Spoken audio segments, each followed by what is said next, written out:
būs tikai 2017. gadā. Ap 17. gadā sākās interese, kaut gan 9. gadā jau ir izdevuši daudzi pasaules psiholoģiju par human design grāmatas, ir vesela kaudze autoru, tur būs arī vēlāk redzami. Bet tikai 17. gadā kaut kā cilvēki sāk ieinteresēties par šo tematiku.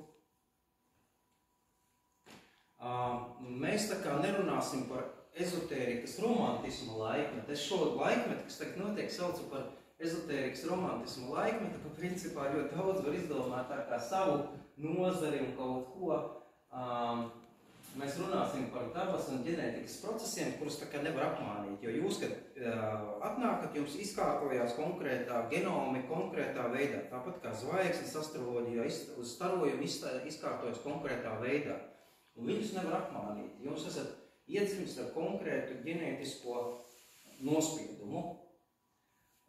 Kas ir galvenais apmāns šobrīd? Galvenais apmāns šobrīd ir brīvība. Tieši jautāja sākumā kāds par to brīvību, ja?